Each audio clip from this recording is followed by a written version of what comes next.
इतिहास उन्हीं का बनता है जिनके मन में त्याग और बलिदान का योगदान होता है, करने की एक इच्छा शक्ति होती है।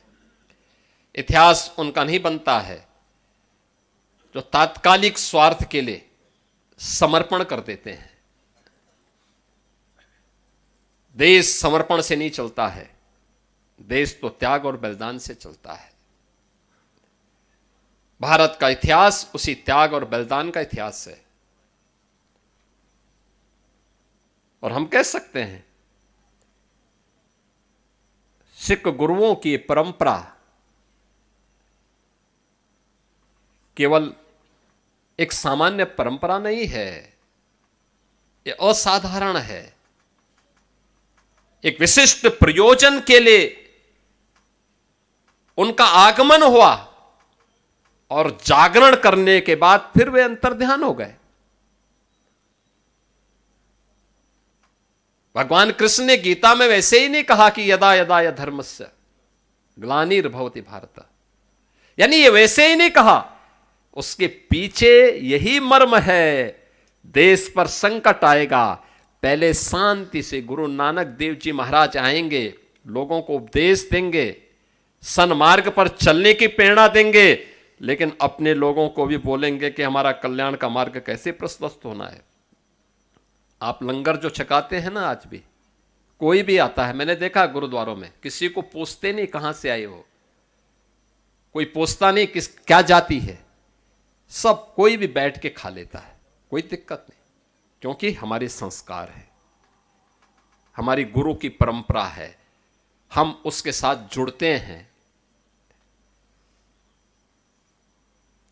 आज भी जिन पंच प्यारों को गुरु गोविंद सिंह जी महाराज ने खालसा पंथ की स्थापना के आधार बनाया था, वे भी सनातन धर्म की उन जातियों से थे जिनको दुर्योग से लोगों ने अछूत बनाने का प्रयास किया था। उन सबको जोड़ने का काम किया था गुरु गोविंद सिंह जी महाराज ने। यानी समाज को जोड़ने का कार्य कैसे होना चाहिए, गुरु गोविंद सिंह जी महाराज ने उसको एकता के सूत्र में बांधने का काम किया था। सब कुछ गंवाने के बाद भी गुरु गोविंद सिंह जी महाराज कभी भी विचलित नहीं हुए, और इसीलिए कहा जा सकता है एक सामान्य मनुष्य नहीं थे, असाधारण थे, असाधारण थे, एक निश्चित प्रयोजन के लिए आए थे। और याद करना, जब भी कोई महान पुरुष आता है, कोई दैवीय ऐसे गुणों से युक्त व्यक्तित्व हमारे सामने आता है, वह अपने उस प्रयोजन विशेष के लिए धैर्य नहीं खोलता, उसके लिए निरंतर प्रयास करता है। और यही तो प्रेरणा हम सब के लिए आज भी इन सिख गुरुओं की परंपरा से हम सबको प्राप्त होती है। आज का दिन हम सब के लिए अत्यंत महत्वपूर्ण दिन है। आदरणीय प्रधानमंत्री जी ने बाबा फतेह सिंह और बाबा जोरावर सिंह के नाम पर इन चार साहबजादों को स्मरण करने का एक अवसर हम सबको दिया है। और इसीलिए 26 दिसंबर की तिथि वीर बाल दिवस के रूप में, जो